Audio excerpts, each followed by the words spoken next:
Did a French mistake really kill Britain's icon in the skies?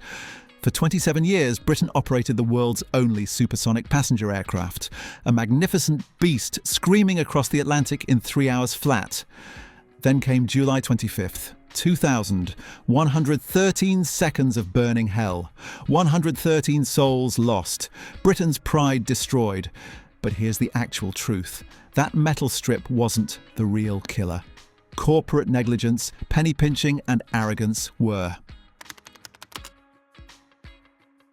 When Concorde first pierced the sound barrier in 1969, Britain was already in decline. The empire was gone, manufacturing was collapsing, and the nation that had once ruled the waves was watching America and the Soviet Union race to the moon. Concorde wasn't just an aircraft, it was Britain screaming to the world that we could still innovate, still lead, still build something utterly magnificent that nobody else could match. The project began in 1962 as a collaboration between Britain and France, and from day one it was chaos. The British wanted a transatlantic speedster for businessmen. The French envisioned a medium-range jet hopping around the Mediterranean. They couldn't even agree on the spelling, with Britain insisting on Concorde, while France demanded Concorde. Eventually, the French won that battle, and Britain grudgingly added the E in 1967, claiming it stood for excellence. The engineering challenges were absolutely bonkers. At Mach 2, the aircraft heated up so much it stretched by nearly a foot in flight. The nose had to droop during takeoff and landing so pilots could see the runway. Concorde consumed more fuel taxiing to the runway than a Boeing 737 used for an entire short-haul flight. Development costs spiraled from an estimated £70 million to over £1.3 billion by 1976, equivalent to roughly £8 billion today.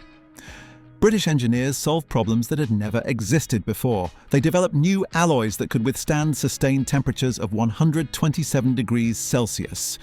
They created the first fly-by-wire control system for a commercial aircraft. The distinctive delta wing wasn't just beautiful, it was necessary to generate lift at low speeds while remaining stable at supersonic velocities. But could this unprecedented engineering marvel actually fly? The test flight would prove everything or destroy the dream completely.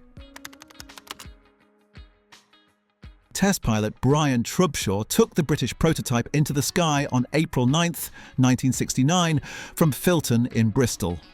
"It was wizard," he declared after the aircraft performed flawlessly. The French prototype had actually flown first a month earlier, causing considerable irritation in Britain. But it was the British aircraft that would prove more reliable throughout testing, a fact that British engineers would smugly reference for years afterward. But the dream was already cracking. Airlines that had placed orders were cancelling them. The Americans had abandoned their own supersonic transport program after environmental protests. The 1973 oil crisis made Concorde's fuel consumption look obscene. By the time it entered commercial service in 1976, only British Airways and Air France operated the aircraft. The dream of dozens of Concordes crisscrossing the globe had evaporated. Only 20 aircraft were ever built, and most of them never carried a paying passenger. But for Britain, backing out was impossible. Too much money had been spent, too much national pride was invested. Concorde had to fly, and once it did, something magical happened that nobody predicted. But what made this money-losing venture so special that airlines kept it flying for decades? Let's look at the glory years. Concorde didn't just fly, it became the ultimate status symbol. A ticket from London to New York cost more than £3,000 one way, roughly £12,000 in today's money. For that sum, you travelled faster than a rifle bullet at 1,354 miles per hour, arriving in New York before you left London, according to the clocks. The Atlantic crossing took just 3 hours and 30 minutes. The passenger list read like a who's who of the rich and famous. Joan Collins flew it constantly. Phil Collins famously used Concorde to perform at Live Aid in both London and Philadelphia on the same day. Business executives could leave London after breakfast, conduct Manhattan meetings, and be home for dinner. For them, the price was irrelevant. Time was money, and Concorde sold time. The experience on board was deliberately exclusive. The cabin seated just 100 passengers in cramped conditions compared to modern business class. The windows were tiny due to pressurization stresses at high altitude. You couldn't stand up straight in the aisle. But none of that mattered because you were travelling at twice the speed of sound. A digital Mach meter displayed your speed while passengers sipped champagne, watching it tick past Mach 2. The food was exceptional. British Airways served lobster, caviar and vintage champagne as standard. It had to be good because at 60,000 feet your taste buds become less sensitive, so meals were designed with stronger flavours and more salt than ground-level cooking would require. But beneath the glamour and champagne a dark secret lurked. Concorde was bleeding money and everyone knew it. But here's what most people didn't see. Concorde was bleeding money. Every single flight lost money. British Airways subsidised operations through profits from regular routes. The fuel bill alone was astronomical, consuming roughly 95 tonnes per round trip to New York compared to about 60 tonnes for a 747 carrying 4 times as many passengers. The aircraft required intensive maintenance after every flight with specially trained engineers. British Airways kept it flying anyway because Concorde had become the airline's crown jewel, featuring in every advertisement and promotion. Business class passengers on regular routes got free Concorde flights as upgrades. The aircraft generated publicity worth far more than any advertising campaign. Concorde was the halo product that made British Airways seem sophisticated, innovative, cutting edge. Concorde broke records constantly. It flew around the world in 32 hours. It reached New York in just 2 hours, 52 minutes on a favourable wind. It flew the royal family, ferried organs for transplant operations, and even carried the Olympic torch. For 24 years, Concorde operated without a single fatality, establishing a safety record that rivaled any aircraft in history. Pilots who flew it described the experience in almost religious terms. It was, they said, the finest aircraft ever built. And then, it all ended in 113 seconds. That perfect safety record was about to be shattered in the most horrific way imaginable. What happened next changed everything. July 25th, 2000 started as a routine day at Charles de Gaulle Airport in Paris. Air France Concorde, FBTSC, was preparing for charter flight AF4590 to New York with 100 passengers and 9 crew members. Most passengers were German tourists heading for a cruise holiday, many having saved years for this once-in-a-lifetime experience. At 4:42 p.m. local time, Concorde began its takeoff roll on runway 26R, needing to reach 220 miles per hour before rotation. Air traffic control reported seeing flames from the left side before it even left the ground. But stopping was impossible. At rotation speed, with flames visible to everyone watching, the flight crew pulled back and Concorde staggered into the air, trailing fire. The cockpit voice recorder captured growing desperation. Engine 2 had failed. Then Engine 1 started failing. Concorde was essentially flying on 2 engines out of 4, with 1 wing engulfed in flames. The landing gear wouldn't retract.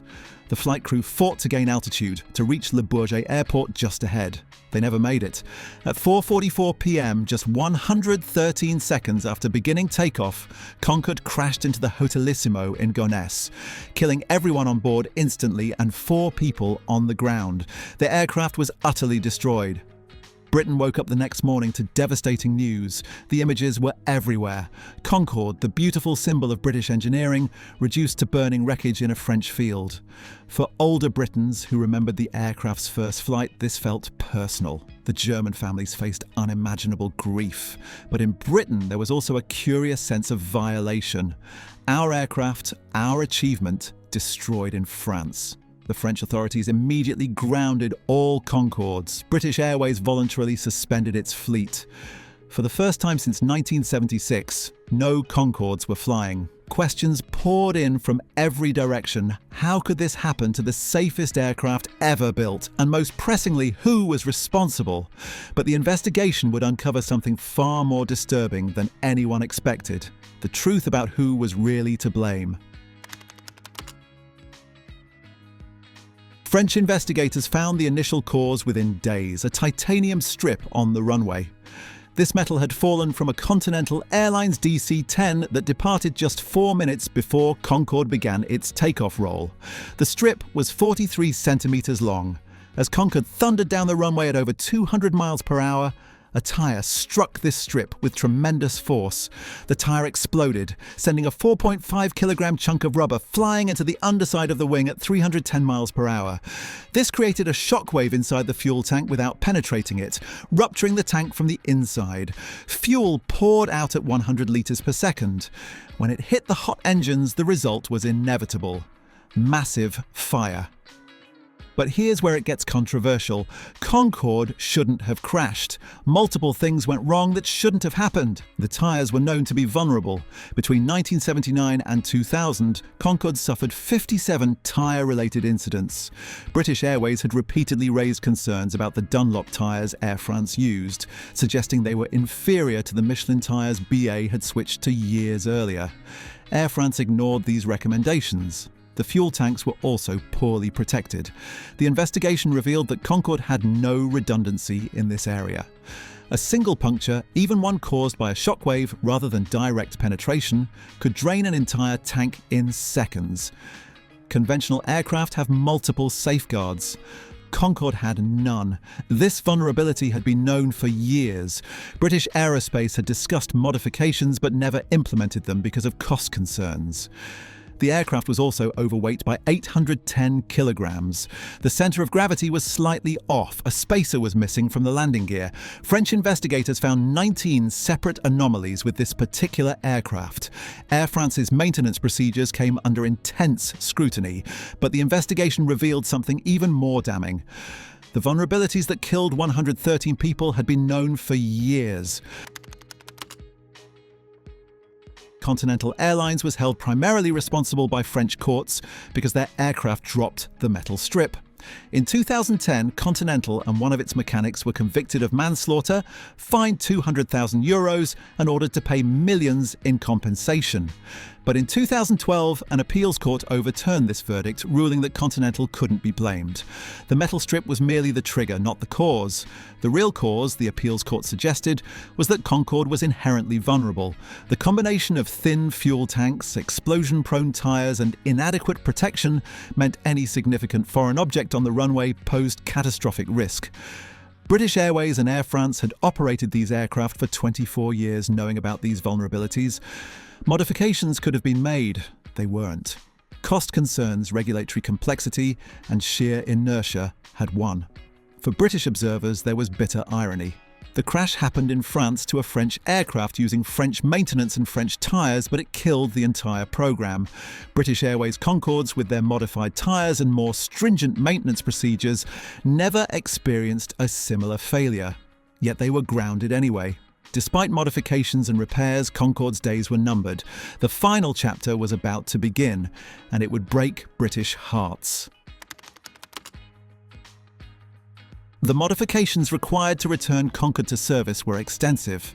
Kevlar lining was added to fuel tanks, new tyres were fitted, upgraded wiring was installed. British Airways spent £17 million per aircraft on these changes. The work took 15 months. On November 7, 2001, Concorde returned to commercial service with great fanfare. But the world had changed. Just 2 months earlier, on September 11, 2001, terrorists had attacked New York and Washington. The aviation industry went into freefall. The luxury travel market that sustained Concorde evaporated overnight. Business executives stopped flying. Concorde's passenger numbers plummeted.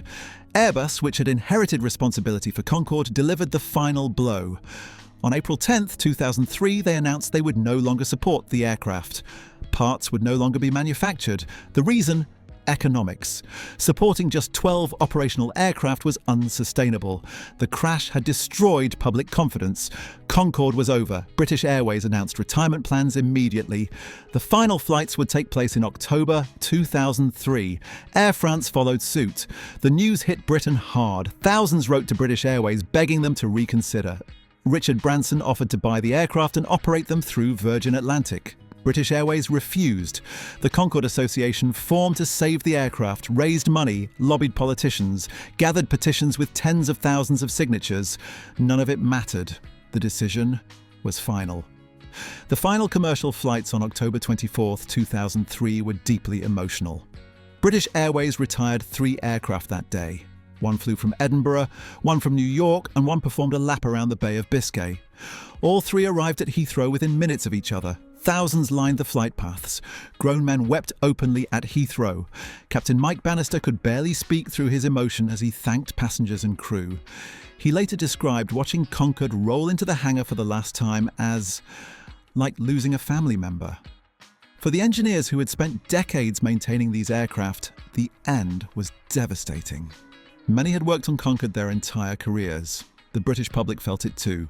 Polls showed that Concorde's retirement was seen as another sign of national decline, joining the long list of industries and innovations that Britain had created but couldn't sustain.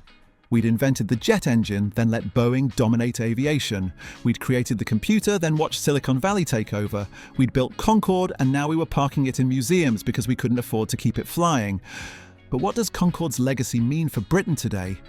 And could we ever build something like it again? Today, you can visit retired Concordes at museums across Britain. There's one at Filton in Bristol, another at Manchester Airport. The most famous British Concorde, GBO-AB, resides at the Intrepid Museum in New York. Children press their faces against the windows. Older visitors often tear up. The retirement of Concorde marked the only time in aviation history that passenger travel got slower. In 1970, you could fly from London to New York in 3.5 hours. Today, it takes 7 or 8 hours. We've gone backward. Modern aircraft are more efficient, more economical, more environmentally friendly, but they're all slower. Multiple companies have announced plans to build new supersonic aircraft. Boom! Supersonic in America claims they'll have an aircraft flying by the late 2020s. Japan is investing in similar technology, but none have produced an aircraft yet. None have solved the fundamental problem. Supersonic flight is expensive, noisy, and environmentally damaging. The economics that killed Concorde haven't changed. For Britain specifically, Concorde's end felt like closing a chapter. It was the last purely British achievement in aviation, the final proof that Britain could still build something magnificent. The aircraft represented a particular era of British confidence, a belief that innovation and engineering brilliance could overcome any obstacle. That confidence has never returned. British aviation today means assembling wings for Airbus aircraft in Wales, a valuable but unglamorous contribution to a European consortium. The crash itself remains controversial. French-British relations in aviation never recovered from the finger-pointing that followed. Continental Airlines maintains they were scapegoated for Air France's maintenance failures. Air France argues the metal strip was the clear cause. British Airways keeps quiet, but their internal reports apparently criticised French maintenance procedures extensively. What nobody disputes is this. Concorde was a magnificent aircraft that should never have crashed. The vulnerabilities were known. The risks were understood. Modifications could have been made years earlier, but the combination of cost concerns, regulatory inertia, and competing national interests meant those modifications never happened until it was too late. The crash killed 113 people. The aftermath killed the dream of supersonic travel for generations. If you enjoyed this journey through British aviation history, there are dozens more stories like this one. In one video, we pay respect to the 9 tragedies of the 1960s that will forever be remembered. For 27 years, Concorde proved that British engineering could produce the impossible, a supersonic dream that represented everything Britain wanted to be, until the crash exposed the ugly truth beneath the beautiful exterior. It survived only on subsidies, national pride, and willful blindness to fatal flaws. We haven't built anything like it since, and probably never will, because when Concorde stopped flying, Britain lost something irreplaceable. The audacity and ambition that once made us believe we could build the impossible.